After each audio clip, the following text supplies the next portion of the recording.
마지막 날이라고 해서 저도 약간 마음이 그렇긴 했는데 그래도 평소와 같이 왔거든요. 네. 근데 두 분은 마지막 날이라고 엄청 차려입고 오셨네요.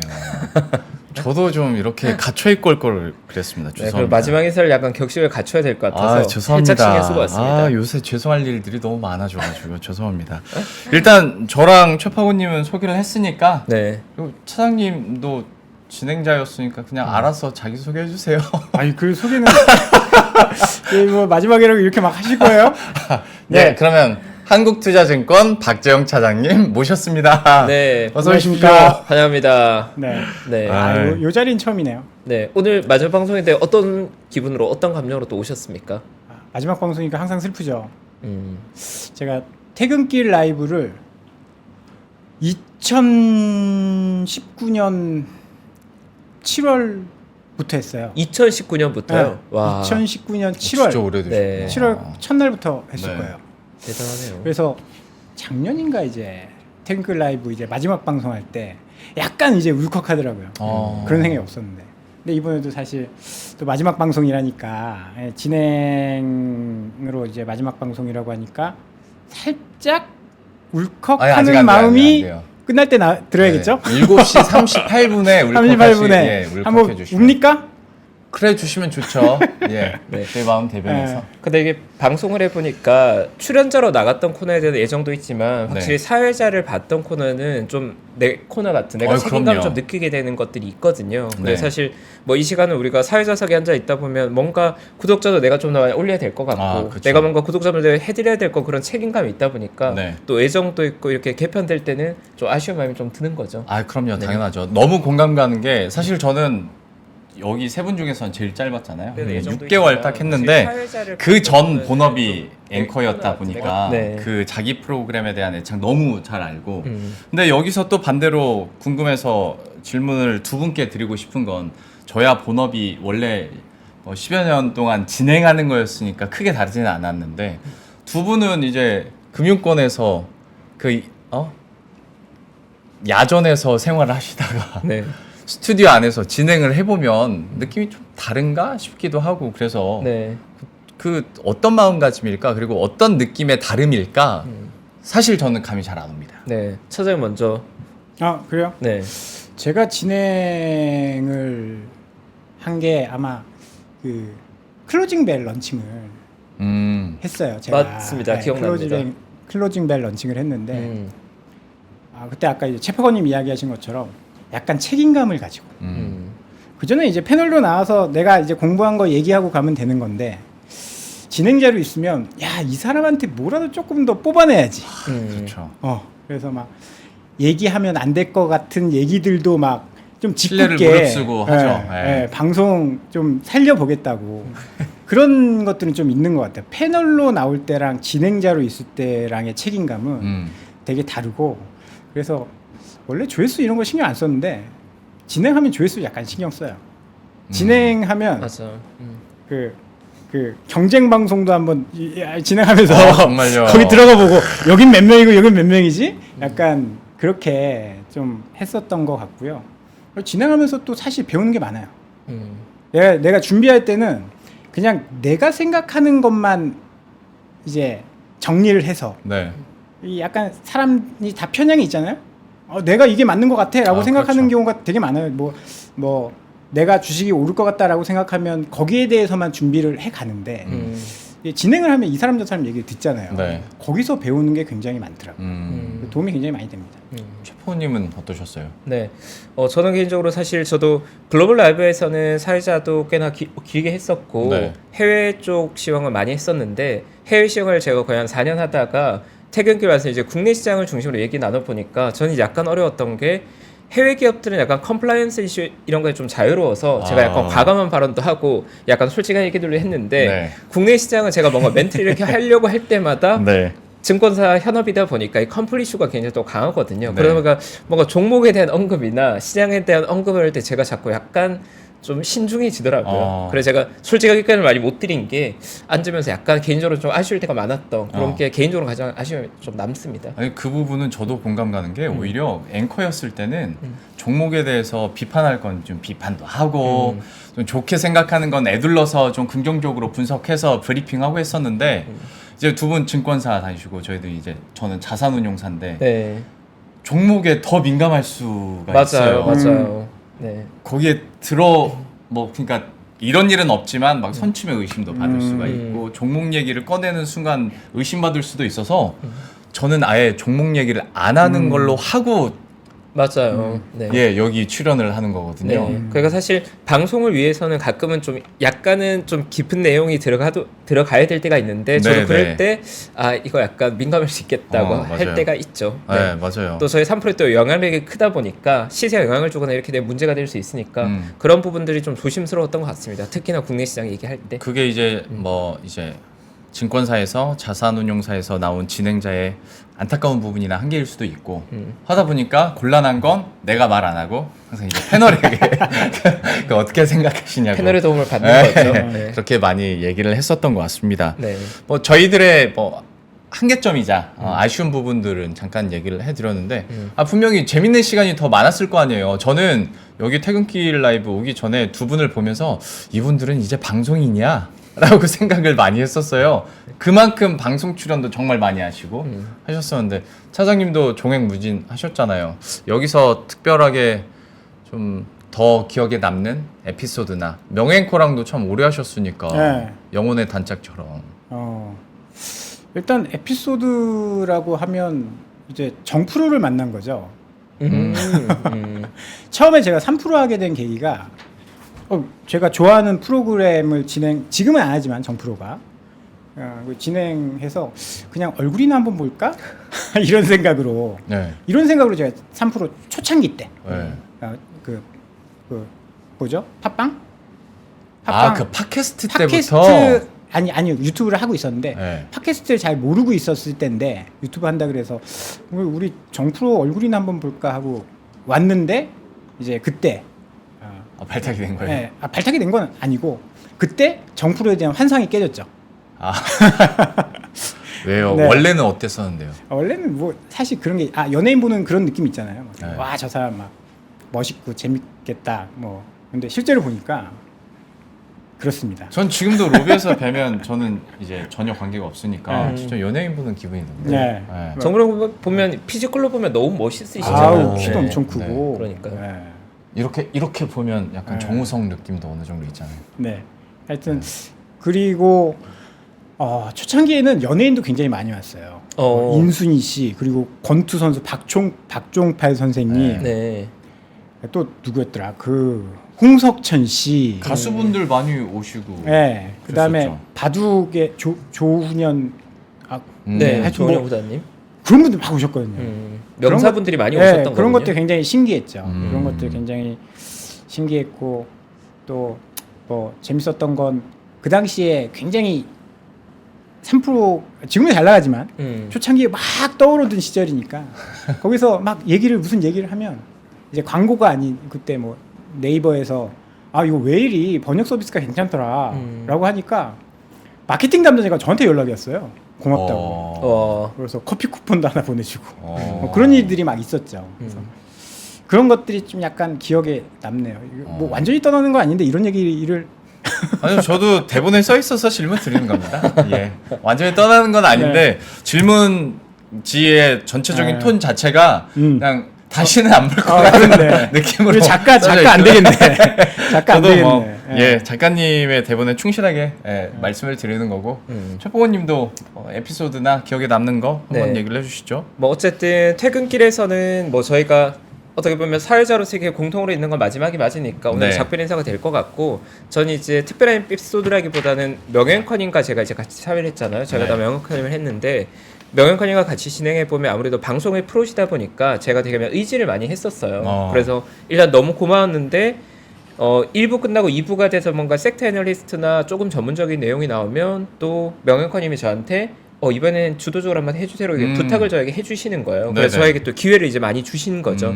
그 덕분에 저는 특정한 섹터에 관해서 공부할 수 있는 기회들을 전 되게 많이 활용할 수 있었던 것 같고 또 중간중간 빌 때는 명예커님이 또 정말 센스 있게 또 채워주시는 거예요. 네네. 그래서 사실 명예커님하고 하면서 아 방송을 정말 이렇게 해야 되는구나, 이렇게 약간 치고받고 이런 걸 잘해야 되는 걸 되게 많이 배웠던 것 같아서 퇴근길 라이브에서 제가 많이 얻어간 건 사실 명예커님 통해서 방송을 많이 배운 것 같아요. 네, 전문가와 한 방송은 저도 처음이었거든요. 네, 너무너무 많이 배웠죠. 그러니까 저희가 보면 뭐 물론 여러분들도 농담이겠지만 채팅창 통해서 막 명앵커 놀리기도 하고 뭐 안 좋은 뭐 악플도 날리고 하는데 막상 같이 방송한 사람 입장에서 보면 정말 고마운 존재거든요. 최고의 프로죠, 최고의 프로. 본인이 온몸으로 욕을 다 먹고 옆에 있는 사람을 좀 이렇게 맞아요. 띄워주고 적재적소에 들어가고 가끔씩 이제 갑자기 막 화장실 가버리는 게 좀 당황스러울 땐 있지만 네. 정말 프로이기도 하고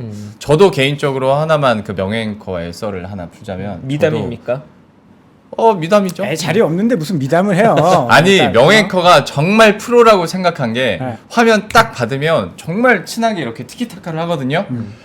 빨간불이 꺼지는 순간 얘기를 안 합니다. 그래서 일단 좀 친해졌다고 생각하는데 방송용이었던 네, 건가요? 그러다가 또 큐사인 딱 들어오면 형님 뭐 이제 이렇게 하니까 처음에는 약간 혼란스러웠는데 이 사람이 진짜 프로구나. 프로죠. 명민준 방송인이다. 약간 이중인격이다. 그렇게 정리를 하면 돼요. 프로 방송인이다. 네, 명민준 이중인격. 프로 방송인으로서 아주 존경한다.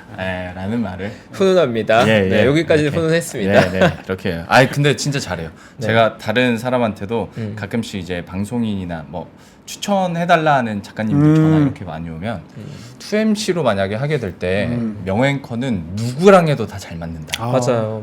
전 그건 정말 높이 삽니다. 명앵커가 보고 있지도 않을 건데 왜 이런 얘기를 이렇게 길게 하는지 모르겠습니다. 뭐 이 자리에 사실 명예커님 있으면 저희가 완벽하게 딱 풀인데 네네. 명예커님 안 계시니까 네네. 그래도 또 살짝 씹어줘야 또 맛이죠. 그렇죠. 민준아 사랑한다. 저도 사랑해요. 네, 저도 많이 좋아합니다. 명예커님. 네, 다음 주제로 바로 넘어가시죠. 명앵커가 없어서 좀 아쉬운 마음에 한번 말씀은 드려봤고요. 저는 이제 개인적으로 궁금했던 게 앞에서도 뭐 야전에서 활동하셨다고 얘기했지만 실제로 이제 고객분들을 만날 때랑 네. 비대면으로 채팅으로 만날 때랑은 확실히 전 다를 거라고 생각하는데 첫 번째가 돈을 들고 온 고객들 입장에서 내가 감수할 수 있는 리스크 정도하고 이 매일매일 시황을 듣는 우리 구독자 입장에서 듣는 손실 감내 폭하고 저는 좀 다를 거라고 생각해요. 일단 큰맘 먹고 지점으로 오면 기간도 좀 길 것 같고 뭔가 더 진득하니 그리고 큰 금액을 맡기고 싶은 마음에 왔을 텐데 이제 아무래도 유튜브는 내가 접근이 쉽다 보니까 여기서 듣는 것도 많지만 대신 실망감도 그만큼 빠를 거라고 생각을 하거든요. 현실 오프라인과 이런 온라인 세계에서 좀 괴리가 있었는지 최포님부터 한번. 네, 저는 이 퇴근길 라이브 하면서 다시 한번 느낀 게 퇴근길 라이브에 지금 접속해 있는 분들은 이미 시장에 굉장히 이해도가 높고 시장에 이미 참여를 하면서 경험을 많은 분들이 전반적으로 많다는 느낌을 저는 많이 받았던 것 같아요. 왜 그러냐면 사실 제가 강남권에서 영업점을 실제로 만나는 고객분들은 조금 보수적인 성향의 고객분들이 좀 더 많으시고 시장을 민감하게 트래킹하기보다는 좀 메인스트림을 잡고 그 메인스트림만 업데이트한 정도라면 거기보다 사실 약간 중소형주로 가기 때문에 시장의 트렌드에 좀 더 민감하게 반응해야 되잖아요. 그럼 네. 바꿔 말하면 투자의 난이도도 약간 높은데 저희 퇴근길 라이브에 계신 분들은 사실 좀 민감한 뭐 섹터의 변화나 수급의 변화까지도 좀 트래킹하는 제 기준에는 좀 더 경험 많은 투자자라는 걸 많이 느껴요. 가끔 저희보다 뉴스를 더 많이 알고 계실 때가 그러니까요. 많아요. 네, 그래서 가끔 이제 구독자분들 채팅을 저도 실시간으로 보잖아요. 그러면 저도 깜짝깜짝 놀랄 때가 있습니다. 맞아요. 요즘은 정말로 개인 투자하는 분들도 특히나 저희 3프로 구독자분들은 이제는 학습 수준이 상당히 높아졌다. 이제는 정말 잘 아시는구나 그런 느낌을 되게 많이 받았던 것 같아요. 차장님은 좀 어떠세요? 저는 사실 영업을 12년 만에 나가는 거거든요. 요새 얼마 안 되셨잖아요. 네, 본사에 네. 12년 있다가 최근에 나갔어요. 사실 저는 방송에서 종목 얘기 잘 안 합니다. 뭐 이게 좋습니다. 이 얘기를 잘 안 하는데 이 방송 놈들, 특히 작가들. 그래서 시황 얘기하고 뭐 이렇게 지금 요새 어떻다 이야기하면 이 작가 분들이 네. 그래서 차장님 종목은 뭐요? 이렇게 계속 이제 요구를 하니까 어쩔 수 없이 이제 앞에서 진행자의 하긴 하는데. 마음을 이해한다고 그렇죠, 하잖아요. 그렇죠. 그렇지만 내가 네. 패널로 나갈 때 좀 그게 어찌됐든 저는 종목을 이야기 안 하는데 그 이야기를 왜 드렸냐면 제가 끝까지 케어할 수가 없어요. 어차피 제가 방송에 나와서 한번 떠들고 나서 들어가 버린단 말이에요. 그러면 뭐 한 달 뒤에 제가 한 달 전에 얘기한 게 떨어졌습니다. 여러분 뭐 어떻게 대처하십시오. 이런 걸 뭐 방송하는 사람은 할 수가 없습니다. 그렇죠. 그렇기 때문에 이제 그 얘기를 안 하는데 제가 이제 영업점에 나가서 고객들 계좌를 보고 나서 느낀 건 방송에서 더 종목 얘기를 하면 안 되겠다. 종목들이 방송에 많이 나온 종목들을 많이 담으시는데 네. 다 작살나 있습니다. 그래서 방송 보시는 분들 아마 지금 시청하시는 분들도 굉장히 마찬가지일 거예요. 그 계좌들을 제가 쫙 분석을 해보면 어느 때 많이 이제 시작을 하셨는데 2020년 이후에 많이 시작하셨더라고요. 네. 계좌를 이렇게 축축축축 보면 2020년, 21년 초까지 수익이 좀 나셨다가 그 다음부터는 다 손실이에요. 그리고 지금 보면 계좌에 다 파란불만 남아 있습니다. 그래서 전화를 해서 물어보면 그때 방송에서 보고 샀는데 손절 못해서 이렇게 됐어요. 다 마이너스 40% 50% 이제 어떻게 할 수 없는 지경이 돼버린 거죠. 그래서 이게 손실의 감내 폭이라는 거는 사실 저는 없는 것 같아요. 누구나 손실은 다 싫어하죠. 네. 손실은 회피하고 싶고 손실을 확정짓는 걸 미루고 싶어서 미루다 보면 계좌가 망가져 있는 그런 것들을 굉장히 많이 봤습니다. 그래서 주식을 물론 이제 이런 3프로 같은 방송을 보시고 배우고 뭐 하셔야겠지만 혼자 하시면 안 된다. 혼자 하시면 안 된다. 무언가 좀 뭐 쌍방향 교류가 되면서 그거를 잘라낼 땐 잘라내고 할 수 있는 그런 게 필요한데 혼자 하다 보면 그런 걸 할 수가 없거든요. 그렇죠. 네, 그래서 맞아요. 그런 부분에 대해서 굉장히 안타까웠습니다. 그래서 방송에서 좀 더 조심해야겠다. 저도 극공감하는 것 중에 하나가 그러니까 3프로처럼 매일매일 실시간으로 시황을 읊어주고 그다음에 다른 경제 방송도 그렇게 하면 그나마 리스크가 덜한데 저도 방송 한창 할 때 보면 똑같은 종목을 다른 전문가가 갖고 왔는데 10시에 갖고 온 전문가가 있고 2시에 갖고 온 전문가가 있잖아요. 어떤 한 사람은 욕먹고 어떤 한 사람은 칭찬받습니다. 그러니까 주식시장 변동성이 커지면 같은 날 같은 종목을 갖고 왔는데 언제 소개를 하느냐에 따라서도 이게 결과가 달라질 때가 있잖아요. 그러니까 차장님께서도 같은 맥락으로 매일매일 실시간으로 내가 고객 케어를 해주지 못할 거면 종목 얘기를 너무 쉽게 하면 안 되겠다. 맞습니다. 네, 그런 측면에서 얘기를 하셨고 제가 머니투데이 방송을 떠나기 전에 맡았던 마지막 프로그램에서 일주일에 한 번씩 차장님과 함께 했었는데 그때 그렇게 종목을 여쭤봤는데 종목 얘기를 안 하셨던 이유가 철저하게 3년 만에 알았다. 이 말씀도 그리고 드립니다. 3년이 지난 우리 영롱 앵커는 제가 밖에서 그 생각을 했는데 역시 금융권이 안 좋구나. 이 사람한테 좀 안 좋구나. 그때는 되게 이제 샤프하고 잘생겼. 지금 잘생겼잖아요. 그때보다 3년 만에 지금 살도 좀 많이 쪘죠? 스트레스 때문에. 저도 느낍니다. 네. 피부도 많이 망가지고 관리도 지금 좀 안 되는 것 같고.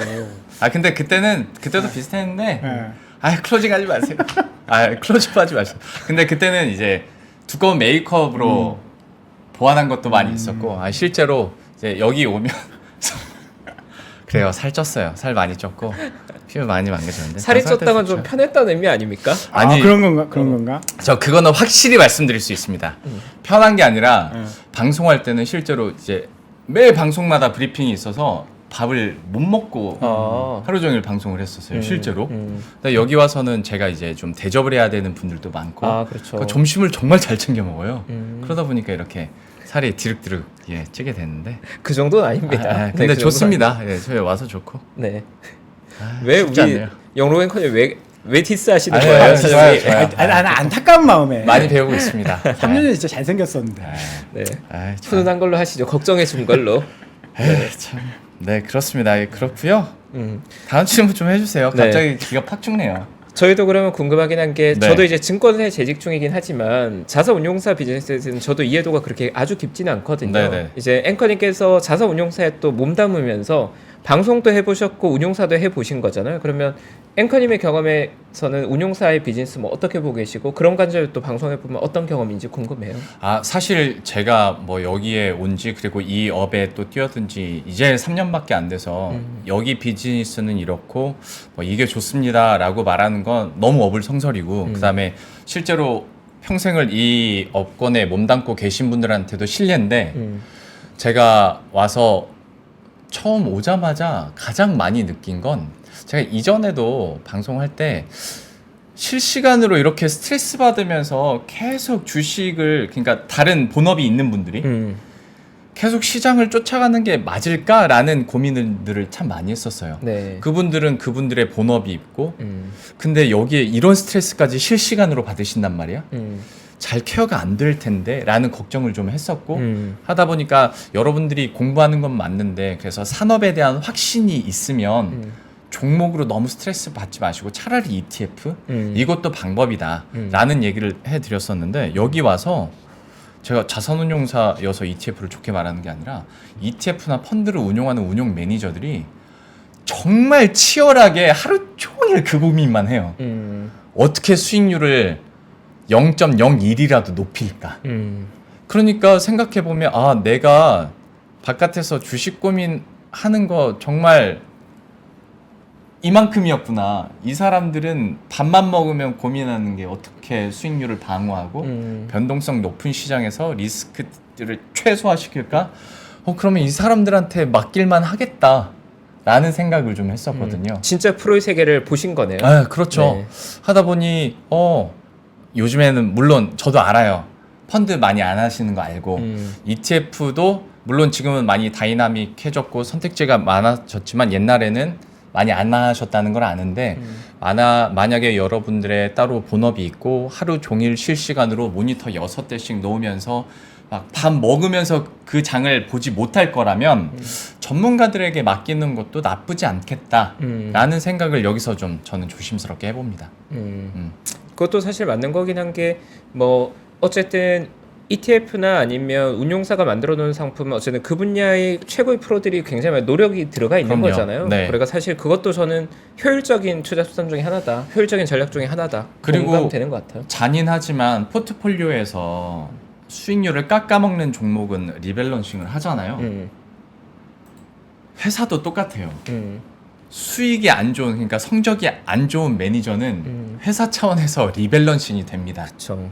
그러니까 여러분들이 가질 수 있는 물론 어떤 수수료는 있지만 그 수수료보다 더 값진 더 잔인한 뭔가가 이 금융권 안에서는 이루어지고 있다라는 건 제가 장담하고 말씀드릴 수 있는 거죠.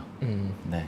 하긴 뭐 운용사 관점에서도 어차피 더 높은 경쟁력 위해서 자체적인 어쨌든 경쟁이 이루어지고 있는 거니까 네. 더 나아가는 수준으로 계속 가고 있는 거니까요. 아니 그리고 꼭 운영사뿐만 아니라 지금 영업을 하고 계신 두 분도 사실 해당이 되는 말이잖아요. 맞아요. 어쨌거나 내 실적, 내 성과로 증명을 해야 되고 안 되면 도태되고 다른 사람으로 바뀌니까 그 노력을 우리 구독자와 투자자 여러분들을 위해서 하고 있다라는 점은 좀 알아주셨으면 좋겠다라는 마음을 갖게 되더라고요. 네. 네. 지금 구독자분들이 영롱님이 저렇게나 스마트하셨구나라고 지금 감탄이 나오고 있습니다. 금융권에 또 프라이드를 보여주시네요. 아니요. 그렇다기보다 제가 말씀드렸잖아요.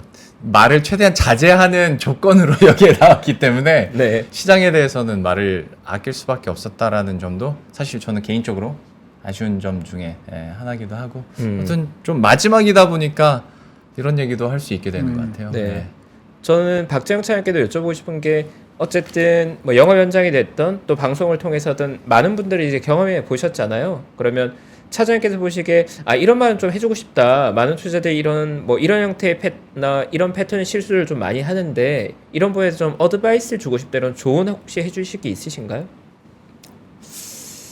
아까 이제 뭐 계좌에 대해서 자꾸 손절 안 하고 손실을 뒤로 미려다 보니까 네. 계좌에 빨간색은 없고 파란색만 가득하고 대부분 하는 실수가 다 똑같아요.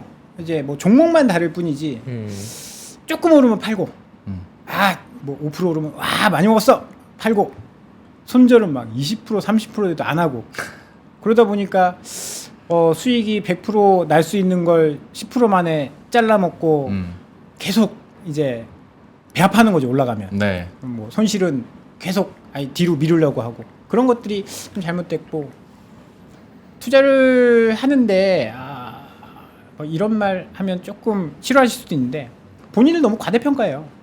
투자하시는 분들이 보면 와 일단 계좌에 한 종목이 막 1억씩 2억씩 들어있는데 뭐 하는 회사인지도 잘 모르십니다. 우리가 자동차를 사도 4, 5천만 원짜리 보통 1억 넘나요 자동차? 저는 네. 저는 4, 5천만 원짜리 정도? 차를 그래서 그거 살 때도 우리가 뭐 가격도 비교해보고 성능도 비교해보고 딜러사마다 다 전화하고. 그렇죠. 딜러도 너 얼마 깎아줄 거냐 네. 다 하고 그럼요. 꼼꼼히 하는데 주식 살 때만큼은 그렇게 과감하세요. 공부도 안 하시고 그냥 야 이거 옆에 뭐 김 차장이 이거 좋다는데 한번 사볼까? 이러면서 막 지르신단 말이에요. 전 그거는 정말 이렇게 지금 이렇게 방송을 보시는 분들은 좀 다르실 수도 있어요. 방송 네네. 보시면서. 근데 방송 보시는 분도 방송만 보지 방송에서 이런 종목이 나왔대 좋대라고 해서 그냥 무턱대고 사시는 분들이 있습니다. 재무제표도 한번 안 까보시고 사업 보고서도 한번 안 보시고 리서치 자료도 한번 안 보시고 그냥 사는 경우가 굉장히 많아요. 대부분이에요. 근데 물어보면 이거 왜 사셨어요? 이거 방송에서 나와서 좋아서. 맞아. 그때는 올랐거든. 그러신 분들이 있단 말이에요.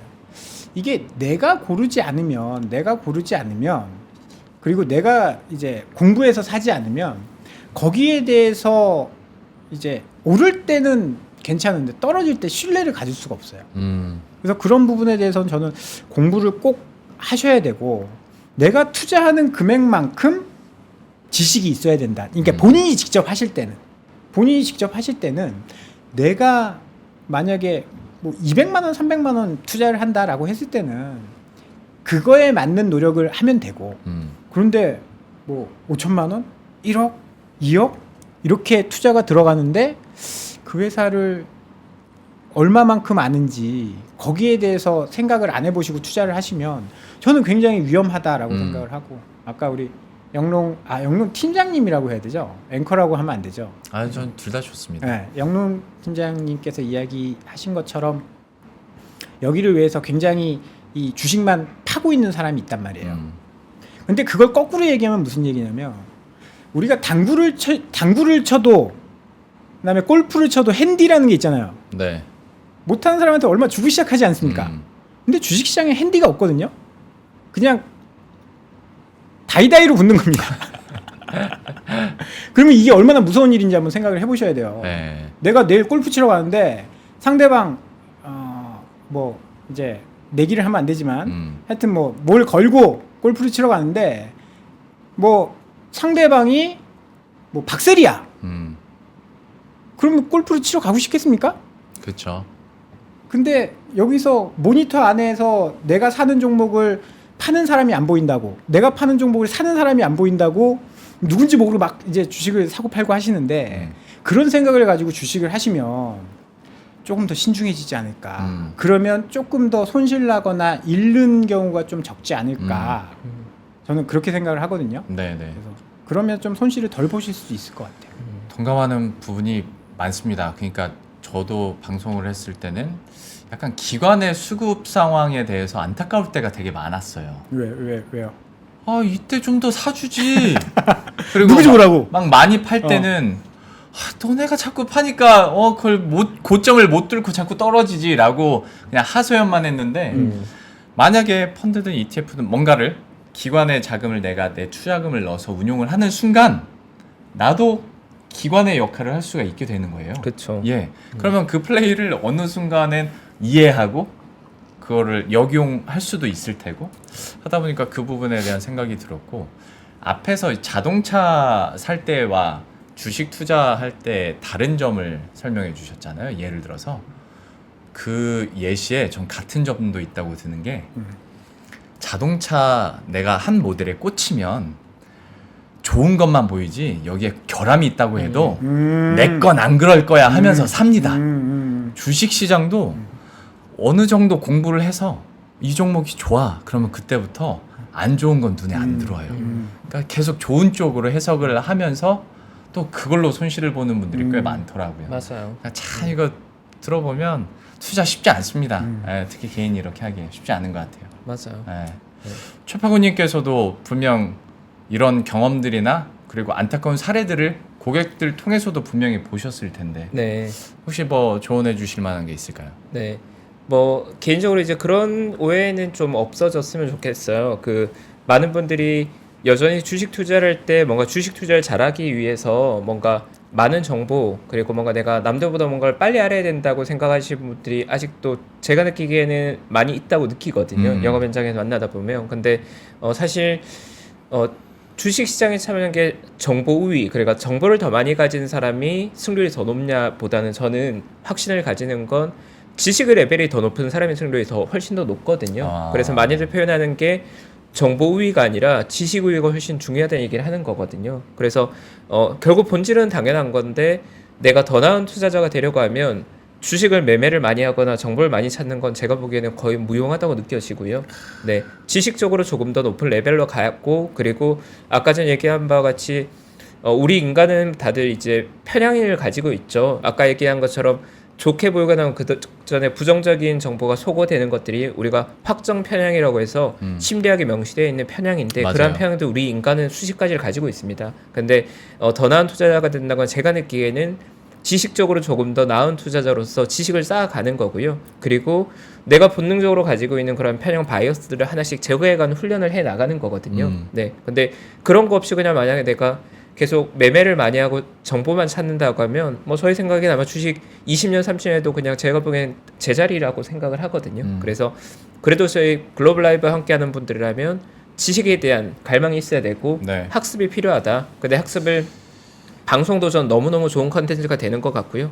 독서 좀 많이 하셨으면 좋겠고 그리고 내가 만약에 투자를 했는데 결과가 마음에 들지 않는다면 꼭 그걸 복기를 통해서 내가 어떠한 실수를 많이 하는지 나의 패턴에 대한 파악을 하면 그게 분명히 더 나은 투자자로 가는데 도움이 되실 거라는 조언을 마지막으로 드리고 싶어요.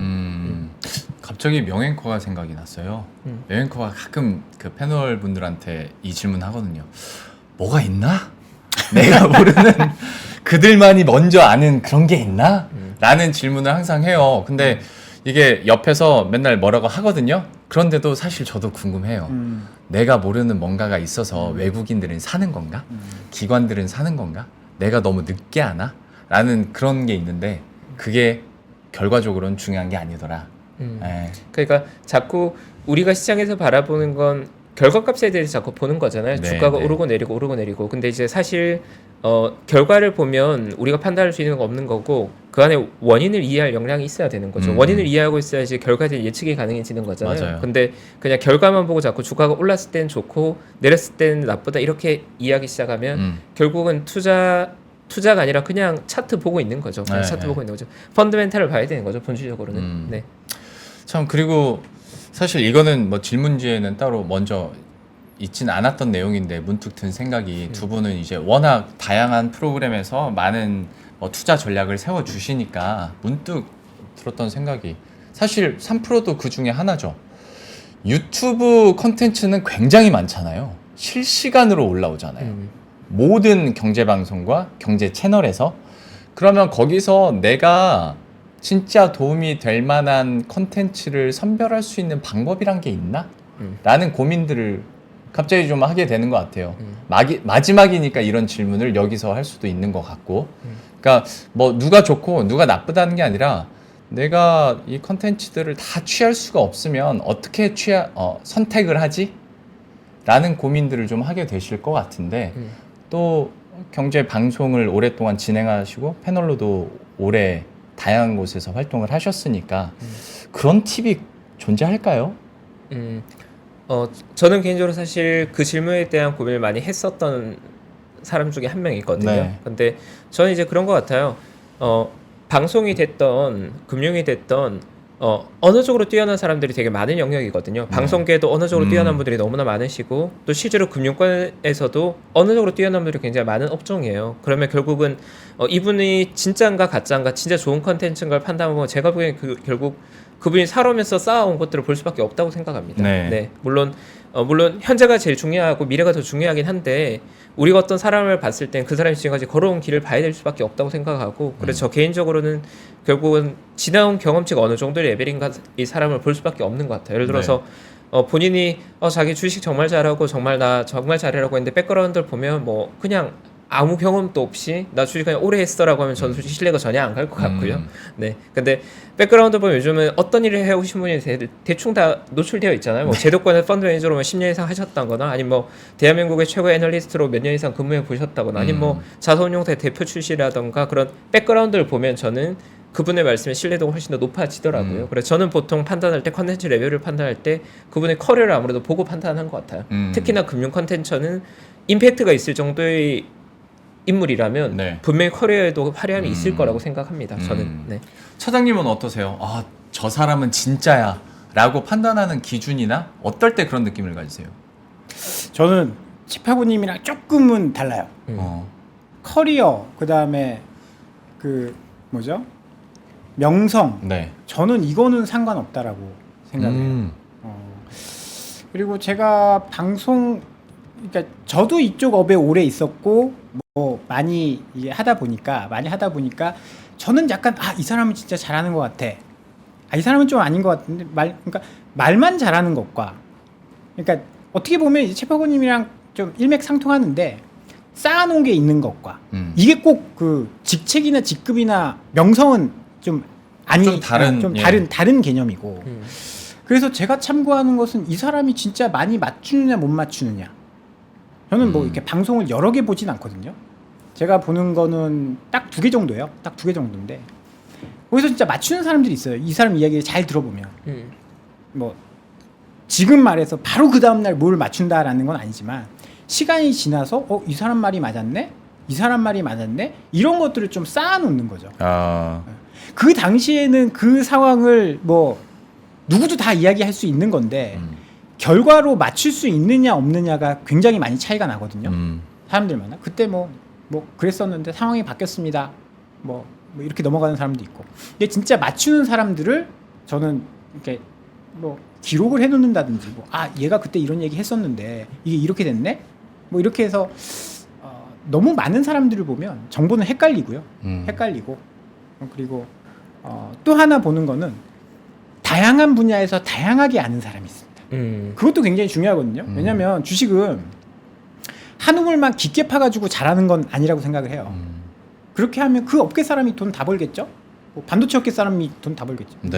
이거 굉장히 이제 여기도 알고 여기도 알고 여기도 알고 다양하게 이제 시장에 대해서 아는 사람들이 몇 명 있어요. 그런 분들 대표적으로 우리 박근영 부장님 같은 분 모든 섹터에 모든 업종에 모르는 게 없잖아요. 어떻게 이렇게 준비해오나 싶을 정도로. 그렇죠. 그래서 그런 분들 거. 왜냐하면 오늘 무슨 일이 있었나 정리하는 것도 굉장히 중요하거든요. 그래서 한 그 2가지 정도 보면 되지 않을까. 사실 제 질문 자체가 어찌 보면 성장주냐 가치주냐의 느낌에 정답이 없는 질문이었는데 성장주죠. 두 분이 너무 진솔하게 말씀을 해주셔서 너무 감사드리고 진행자로서 제일 재미있을 때가 언제냐면 패널들의 의견이 갈릴 때입니다. 그렇죠. 무조건 싸움을 붙여야죠. 근데 서로 다양한 얘기를 해주시니까 우리 구독자 여러분들 입장에서는 평소와 좀 다른 이야기도 들을 수 있고 전 충분히 좋은 답변들을 두 분이 각각 해주셨다고 생각하고 댓글 보다 보니까 어떤 사람이 진짜냐 했더니 코리아님께서는 관상, 목소리, 눈빛 말씀하시던데 저희 관상과 목소리와 눈빛은 어떤지 모르겠습니다. 지금 채팅창 제가 보니까 와 진짜 대단하신 분들이 시청자 중에 보이더라고 읽어야 되네. 보이더님 정파에는 정광우, 사파에는 문홍철. 아니 그렇게 나눠서 이렇게 이미 줄을 세워주신 분들이 많이 계시더라고요. 그렇죠. 네, 제가 제일 좋아하는 분 2분입니다. 그리고 저도 방송을 같이 하면 재밌어요. 문홍철 팀장님은 팀장님대로 재밌고 네. 정강우 대표님은 정강우 대표님대로 나이가 그렇게 많은 편은 아니시잖아요. 네. 근데 약간 그 정파 음. 이렇게 걷고 있다는 게 올곧다는 게 너무 느껴져요. 정광우 대표님이 저보다 어릴 거예요. 맞아요. 네. 맞아요. 저희 회사 맞아요. 출신이거든요. 제 또래인 네. 걸로 알고 있어요. 저보다 6기수인가 7기수인가 그럴 거예요. 네, 네. 맞아요. 뒤에 저보다 한 살인가 들어오셨는데, 2살 많은 네. 걸로. 네, 알고 그래서 있어서. 정광호 대표님과 사석에서 뭐 식사하거나 뭐 절 먹으면서 그런 시장에 대한 얘기를 많이 나눠봤는데 네. 저는 제가 만나본 모든 분들 중에서 시장에 대한 이해도나 지식의 폭과 넓이가 가장 넓은 분이었어요. 제가 만난 분 중에. 네. 그러니까 정광훈 대표님 찬양 방송인가요? 네. 그 정도 레벨의 뭐 펀드 매니저를 저는 직접 만나본 적이 없었습니다. 네. 최파고님께서 그렇게 말씀해 주시니까 더 정광우 대표님의 위상이 올라가는 네. 듯한. 아니 내가 먼저 아니, 잠깐만. 저희 방송 이렇게 편파적으로 할 거예요. 내가 먼저 받아들이지 내가 마시고. 먼저. 뭐 그렇다. 그러면 나는 정광우 대표는 빼고 네, 다른 사람으로 문홍철 팀장님. 두 분은 최파고님은 정파세요, 사파세요? 저는 완전 정파에 가깝죠. 아, 완전 네, 완전 정파. 정파죠. 네. 저는 완전 사파. 완전 사파. 네. 아, 어떤 느낌으로 본인을 그렇게 규정하시는 거예요? 그냥 그런 느낌 사파? 그래 그런 느낌이 있어요, 맞아. 느낌적인 느낌. 약간 무조건 밸류에이션이다도 아니고 뭐 차트도 봐야 되고 네. 들리는 소문도 들어야 되고 남들이 어떻게 생각하나? 이런 것도 봐야 되고 아, 그렇지, 맞아. 심리도 봐야 되고 네. 얘가 나랑 궁합이 맞나? 이것도 봐야 되고 약간 그런 느낌 같은 느낌? 맞아요. 네. 뭔가 정리되지 않는 것들이 분명히 주식시장에 있어요. 이론으로 네. 해석할 수 없는. 네. 뭐 이렇게 합리적 기대? 왜냐하면 저는 그건 맞지 않다고 생각하는데 그 이유는 뭐냐면 인간은 절대 합리적이지 않습니다. 그렇죠. 네. 합리적이지 않은 사람들이 모여서 시장을 형성하는데 합리적일 거라고 생각하는 것 자체가 저는 모순이라고 생각하거든요. 그러니까 합리화하는 거죠. 나는 합리적일 거라고 생각하는데 네. 아니거든요. 네, 맞아요. 네. 그래서 저는 사파. 왜 정파라고 생각하셨어요? 사실 정파와 사파가 저희 기준에서는 정파와 사파라기보다 이제 올드냐 아니면 이제 뉴냐인데 네. 저 좀 올드한 스타일이죠. 그러니까 네. 제가 투자 의사 결정하는 판단 기반은 기본적으로 워렌 버핏과 찰리 먼거 혹은 벤저민 그램으로 대표되는 가치 투자자들의 의사 결정 방식을 많이 따라하려고 해왔고 네. 실제로 저 역시도 뭐 10년 이상 PB로서 자산 관리 그리고 투자 의사 결정을 해왔지만 저희 투자 의사 결정의 근간은 언제나 펀더멘탈과 밸류에이션이 있습니다. 그러니까 가치 기반의 의사 결정을 어느 정도 비중으로 반영하냐가 중요한 것 같아요. 물론 네. 모두가 다 가치 기반의 의사 결정을 하겠지만 저는 그걸 좀 정통에 가깝게 가치를 좀 많이 반영해서 의사 결정하려고 하고 가치 외에 가격에 영향을 준 요인들이 정말 많이 있거든요. 네. 근데 그 외의 요인들은 배제하려고 오히려 노력하는 거고 만약에 가치와 가격의 괴리가 많이 발생할 때가 되면 가치 외의 요인들이 많이 영향을 주거든요. 네. 뭐 수급적인 거나 뭐 아주 재료라거나 뭐 그런 것들이 주가 영향을 많이 주는데 그런 거에 좀 더 몰입하면 저는 정파보다는 약간 좀 핫한 스타일이구나. 네, 저보다 약간 좀 다르구나라고 느끼죠 저는.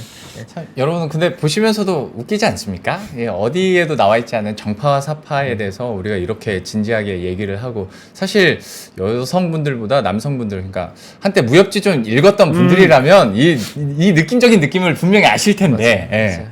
정파와 사파 얘기까지 어떻게 하게 되고 저는 그냥 야인으로 남겠습니다. 아직 어떤 파에 이렇게 들어갈 정도의 레벨은 아닌 것 같아서 옆에서 열심히 보고 배우는 걸로 만족을 하겠습니다. 겸손하십니다. 그 7시 38분이 됐습니다. 박지영 차장님은 슬슬 이제 눈물 흘리실 준비하시면 될 것 같고요. 이제 1분 정도 남았으니까요. 마지막으로 저희가 오늘 어찌 보면 좀 주제 넘는 얘기도 많이 했고 그리고 우리 구독자 여러분들 아쉬운 마음도 있고 더 위하는 마음도 있어서 이런 얘기들을 많이 했으니까 좀 너그럽게 봐주시면 될 것 같고요. 이제 조금만 더 있으면 박지영 차장님께서는 눈물 한 방울 정도는 떨어뜨릴 수 있을 것 같으니까 그 전까지 우리 최파고님께서 마지막으로 네. 우리 구독자분들에게 좀 한마디 부탁드리겠습니다. 네. 사실 퇴근길 라이브 오고 나서 저 역시도 그런 고민을 많이 했던 것 같아요. 그 퇴근길 라이브의 구독자를 또 함께 해준 분들에게 어떤 메시지를 전해드리는 게 더 많은 도움을 드릴 수 있을까? 내가 어떤 이야기를 하는 게 이분들에게 뭔가 그래도 밸류, 가치를 줄 수 있을까에 대한 고민을 되게 많이 했던 것 같거든요. 네. 근데 생각했던 것에 비해서는 뭐 여러 가지 제약들, 환경의 제약 때문에 많이 표현하지 못한 것 같아서 제가 마음이 좀 무겁기도 하고 아쉬움도 있기도 하고요. 뭐 짧게나마 저희 마지막 말을 전하자면 아까 전 말씀드린 대로 우리 투자자의 목적은 높은 수익률을 얻거나 뭔가 투자해서 승률을 높이거나 그런 것들도 물론 있겠지만 사실 본질적으로는 저는 뭔가를 학습하고 배우는 과정이 굉장히 좀 본질이 있다고 생각하거든요. 그러니까 만약에 투자하는 과정이 나한테 스트레스를 굉장히 많이 주는데 돈은 많이 벌고 있다고 하면 저는 그건 좋은 투자가 아닌 것 같고요. 네. 대부분의 투자자들이 성공한 투자자들은 아주 장기간에 걸쳐서 부를 만들어냈고 아주 장기간에 걸쳐서 성공적인 투자를 살아왔거든요. 근데 그런 장기적인 게임으로 본다면 제가 보기에는 너무 짧게 보는 관점보다는 장기적으로 내가 조금 더 나은 레벨로 나아가는 게 굉장히 중요합니다. 그러면 핵심에는 제가 보기엔 학습이 있어야 되는 거고요. 그 학습이라는 게 뭔가 물론 방송에서도 많은 학습의 재료들을 얻을 수 있겠지만 저는 기본적으로는 책을 통해 얻는 지식이 조금 더 단단한 느낌을 항상 받기 때문에 개인적으로는 꼭 투자하실 거라면 독서 많이 하라는 조언을 드리고 싶고, 그리고 애널리스트들 리포트에 생각보다 많은 그 내공들 또 많은 그 맞아요. 관점들이 들어가 있거든요. 그래서 의미가 있는 텍스트를 많이 읽는 연습들을 꼭 하시기를 권해드리고 싶습니다. 뭐 방송을 통한 학습도 물론 좋지만 전 텍스트 기반의 학습을 꼭 하셔야지 투자를 할수록 더 강해지고 더 성장하실 거예요. 그렇지 않으면 저는 증권사에서 주식을 20년, 30년 했는데 주식에 대해서 완전히 잘못된 관점을 가지고 있는 분들을 정말 너무나 많이 보거든요. 그래서 네. 명확히 말씀드리는 건 주식은 오래 한다고 실력이 느는 건 절대 아니라는 건 제가 단에서 말씀드릴 수 있기 때문에 무조건 그냥 많이 하는 것보다는 꼭 지식을 쌓아가고 배움을 통해서 거기에서 기쁨을 얻으시는 분들이 분명히 롱텀하게는 더 나은 네. 투자가 되실 거란 말씀 꼭 드리고 싶어요. 네. 네. 좋습니다. 감사합니다. 그리고 역시 마지막으로 좀 사랑해주시고 아껴주시고 응원해주시고 지지해주셨던 우리 구독자 여러분들에게 박재영 차장님께서 한마디 부탁드리겠습니다. 이제 못 나오게 하는 거 아닌데 여기서 마무리 인사를 하면 이제 영영 못 나올 것 같아서 이게 뭐 방송 저도 이제 오래 했는데 5년 동안 뭐 사랑을 되게 많이 받은 것 같아요. 네. 사랑을 굉장히 많이 받은 것 같아서 좀 감사했고 녹록치 않은 시장입니다. 예, 3프로TV가 잘 될 때 주식을 시작하신 분들이 굉장히 많을 거예요. 특히 네. 20년, 21년, 22년까지. 네.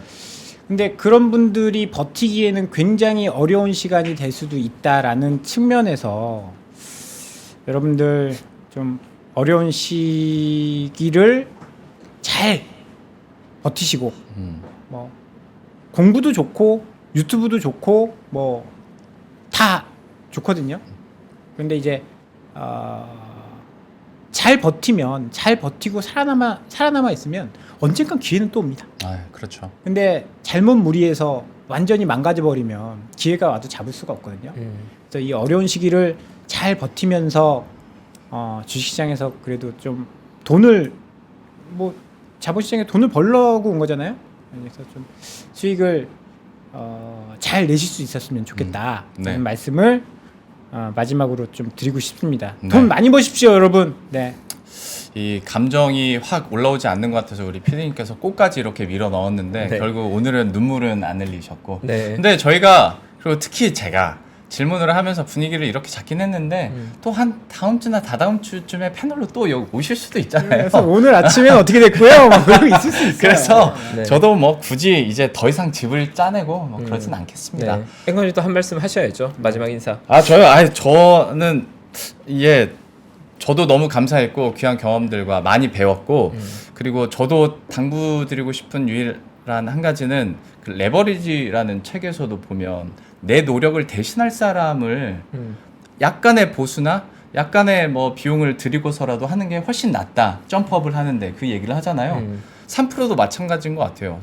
내가 뉴스 찾아보고 분석하고 리포트 찾아볼 시간을 아껴주는 거고 그다음에 여러분들이 이런 레버리지를 정보에서나 투자에서나 적극 활용하신다면 여러분들의 상업과 본업도 충실히 가져가면서 투자도 성공의 길로 가지 않을까라는 생각들을 많이 해봤습니다. 짧은 저의 생각을 이렇게 한번 말씀을 드렸고요. 이제는 감사합니다. 예, 시간이 많이 돼서 진짜로 마치도록 하겠습니다. 네. 어, 작별의 시간이 왔네요. 네. 네.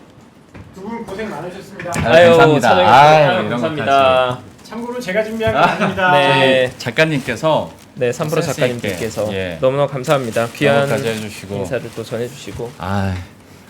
이럴 때 울어야 되는데 눈물은 안 나네요. 네, 저희들은 예, 네, 그동안 너무너무 감사했습니다. 네, 이 정도로 마치도록 하겠고 각자 자기 소속과 이름 얘기하고 마치도록 하죠. 저는 지금까지 우리자산운용의 김영롱 팀장이었고요. 네, 저도 미래에셋증권의 최용석 차장이었습니다. 저는 한국투자증권 목동 PB센터의 목동입니다, 여러분. 네, 박지영 차장이었습니다. 예, 목동 근처 가시면 박재영 차장님 꼭 찾아주시고요. 그 다음에 개편 이후에 3프로 TV도 아침부터 저녁까지 또 새로운 분위기와 또 새로운 인물들로 가득 채웠으니까요. 기대 많이 해주시고 찾아봐 주시기 바랍니다. 그러면 저희 세 사람은 여기서 인사드리도록 하겠습니다. 시청해주신 여러분 고맙습니다. 감사합니다.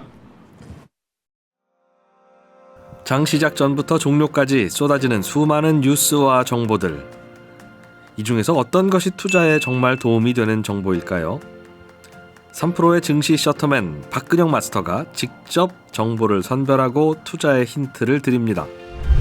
시간도 아끼고 투자 아이디어도 얻는 시간, 박근영 부장의 마켓 힌트와 함께 하세요.